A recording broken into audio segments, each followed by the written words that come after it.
Hey everybody, this is X-Wing RLJ. Continue my Subnautica walkthrough on the PS5.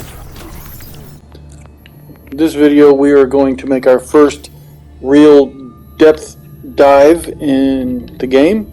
We're going to be going down a little more than 900 meters.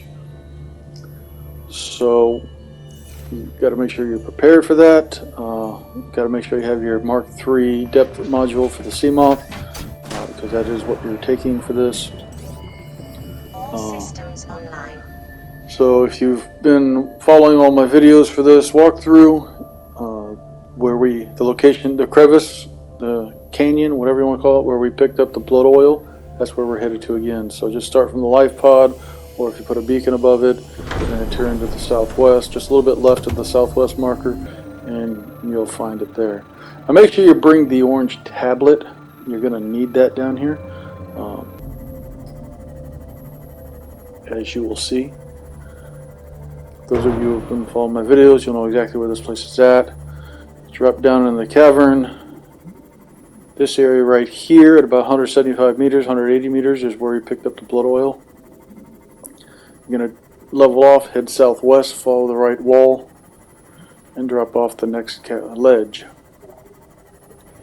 Head all the way down to the bottom of that one.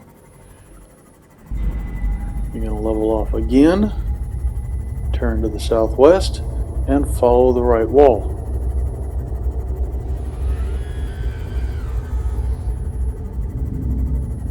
Cavern will open up a little bit. You want to keep following the right wall. Keep following it around. You'll turn west, northwest, and you'll drop off another ledge. All the way down to the bottom. Level off. Try to avoid hitting the floors and walls if you don't want to take damage to your Seamoth like I just did. And I'm not following my own advice here. That's the wrong way. Face southwest.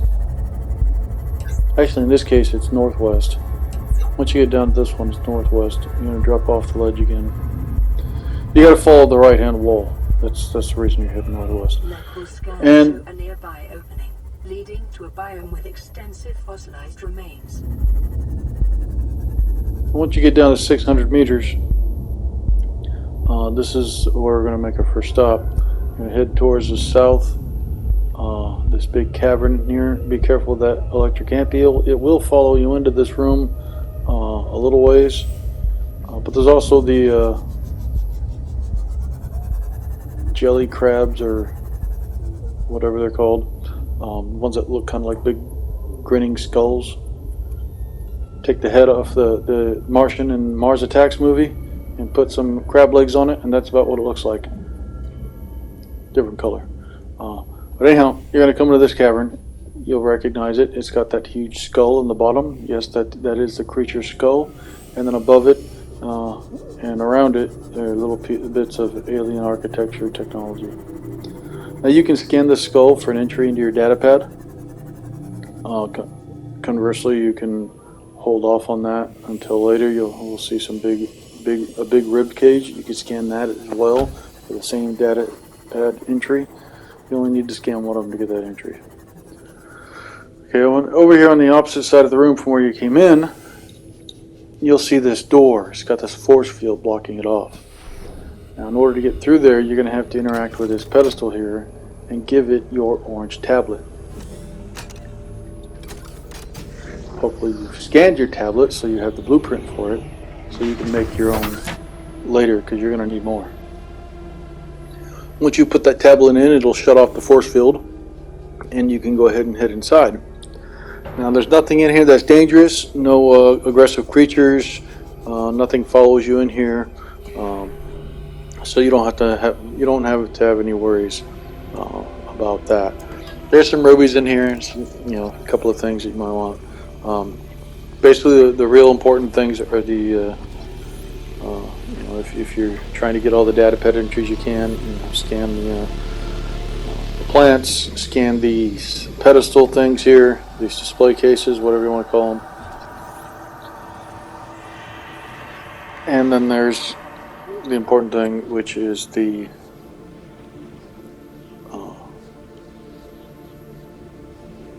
That thing, the data terminal, that's what it's called. Integrating new PDA data. And the most important are these 3 ion cubes. You want to go ahead and grab those.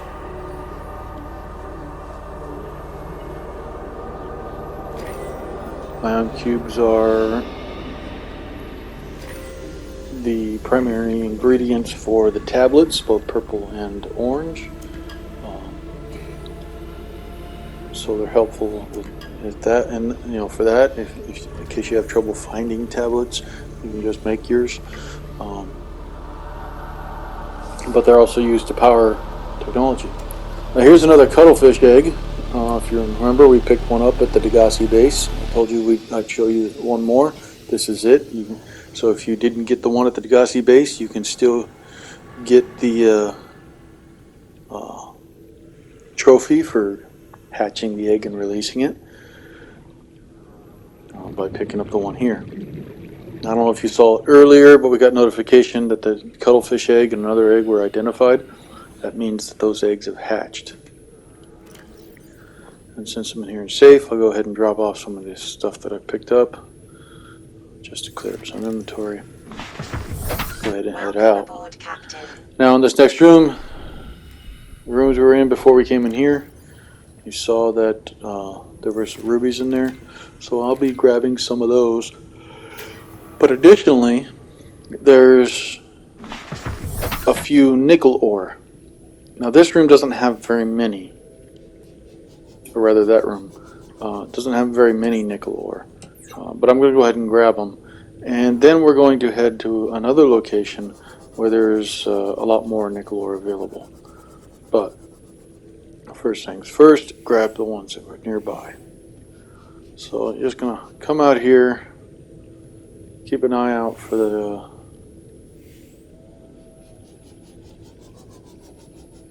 Mars Attacks alien head crab thing that I told you about. I know the name of it, but it slips my mind right now. But there are 2 of them in this room, and they hug the far wall over there. They just kind of go back and forth on the far wall. If you stay down by the skull, it will come down and attack you down there. Here's a piece of nickel ore. Before you pick up your first one, go ahead and scan it if you want the data pad entry, and then go ahead and pick it up. There are a couple of them, 2 or 3 of them in this room. But you don't need to really waste that much time in here. To the east, there's some tunnels over there that will go to another cavern, which is also safe. There are no aggressive creatures in there.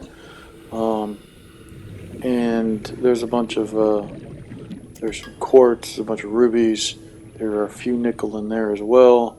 I'm not going in there this time around because despite the fact that it's a safe place to harvest, there just isn't that much there.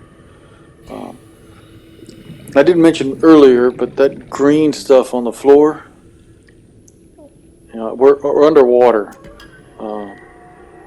So that's not just, green water down there. It's actually an acidic substance that's heavier than water, so it sits on the bottom. But it is acidic, which means it will cause damage to you. I don't remember if it damages vehicles at all, but it will definitely hurt you. So you want to stay out of the green substance, the green wispy substance down there. It is not conducive for a long life. So I'm just about done in this room.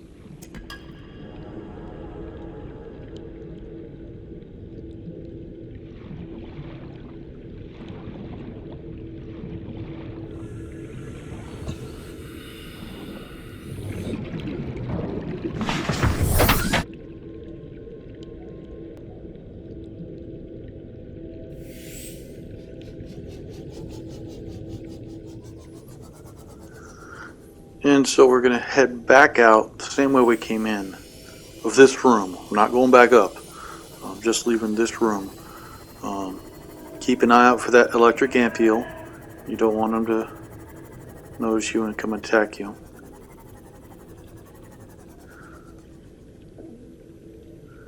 He will, if he's nearby when you come up here, he will come into the room after you.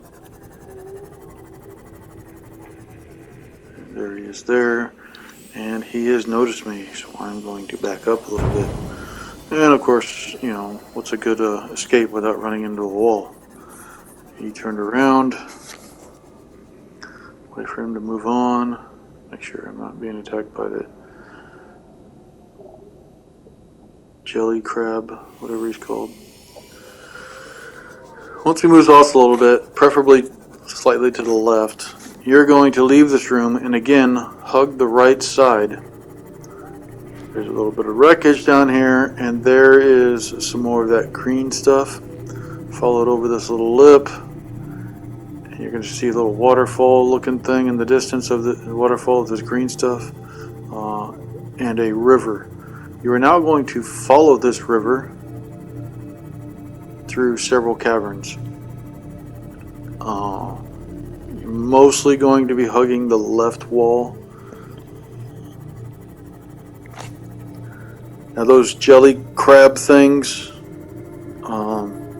they are normally stationed in a couple places along this route, but this playthrough I haven't seen them, which means that they may not spawn for you or they may be there for you. They will attack the Cyclops as well as your sea moth. The warpers attack your sea moth, but they leave you. They ignore you when you're in the Cyclops. So just to keep that in mind, you may take damage along the way as you come through here. So be sure you stop at some point to repair it if it starts to get a little, a little low. Now, there's that rib cage I was telling you about.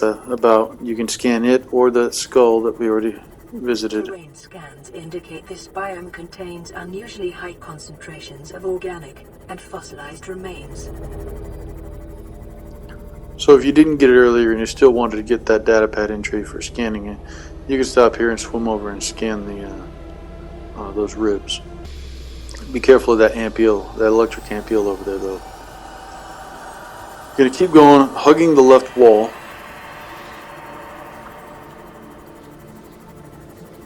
It'll turn to the left.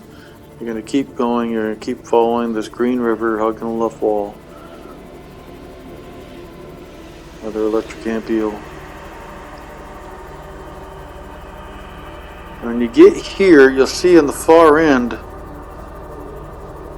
the water gets a little darker. There's another bit of skeleton. And there's this purplish thing in the middle of it. This is our destination. Be mindful of your depth. Remember, 900 meters is the crush depth of the sea moth with the Mark III depth module. So you want to stay above 900 meters. This room is perfectly safe. There is nothing in here that will attack you in any way. The only thing you have to worry about is running out of oxygen. So we're going to hop out here with dual exploration. You can scan this center figure here. That little ball in the middle is the egg of a ghost leviathan, which is supposed to be one of the deadliest creatures in the game. That blue cloudy stuff on the bottom here that we see down there on the floor, that is not the same material as the green stuff. This blue stuff is perfectly safe. You can swim down through that and not have any worries. And in fact, you're going to need to. Well, you won't need to, but it's advised that you do. There's a lot of uranite, a lot of gold, a lot of titanium that can be drilled from down there. Additionally, there's a lot of magnetite if you need that at this point, as well as some nickel ore. Now, nickel ore at this point is still a little bit scarce, but there's enough in this room to get you, or to allow you to build the depth modules that you need for the Cyclops and the prawn. You'll also find some. There's a couple of Nickle there. So you also find a bunch of the shale outcroppings that you can break for materials. And even an occasional limestone outcropping. There's another nickel ore. I believe that is a uranite that you can only get using the prawn's drill arm. Piece of magnetite, which I have no need of anymore. I am chock full of that. Uranite crystals, which I don't believe I'm going to need. I've gathered a few of them, but I don't believe I need any of them since I'm not building a nuclear reactor.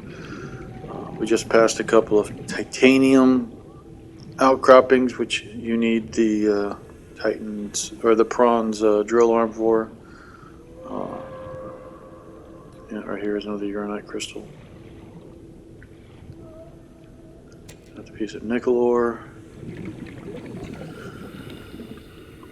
This is also going to be the first location where you stop to build a temporary base. And the reason for that is that in your process of bringing your sub down here and the interactions with the aggressive creatures along the way, you are likely going to need to recharge your power cells. And you can't do that without a base. Welcome aboard, Captain. Because, I mean, you can build a power cell recharger inside your sub, but it's just going to drain the power cells that you currently have in use in order to charge the ones that you have in the charger. So it's kind of a pointless suggestion. You're draining one to charge another. So you're going to build a base with a power source. I'll be using a thermal reactor to power the base. But basically I'll build a moon pool, thermal reactor, power cell charger, and then I'll use my prawn to do a bunch of mining and gathering resources in this area.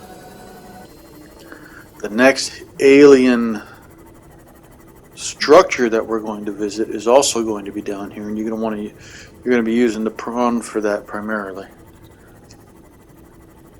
So you can take the Cyclops, but it's more deadly. So now we're going to head back up to the surface. You're going to go back out the same way you came in, following this wall. Now it's on your right side. Follow this wall around, and you're going to follow this green river all the way back. Make sure you filled up your inventory with nickel ore, especially, and any other materials that you find down here that you might need. Like I said, there may be aggressive creatures in this all along this path here. I lucked out and didn't have very many. This is the first time I've played through this game and not had the little brain crab things in this area to attack me. So good for me, but you don't get to see how the reaction works on that. The shield is effective at getting them off you, but you don't want to leave it on because then it drains your batteries, your power cells too quickly. So you're just going to keep going up and following this back. Now when you get to the end of this green river, you're going to want to go up and to the left, basically. You're initially heading towards the floating island. And you're just going to go up.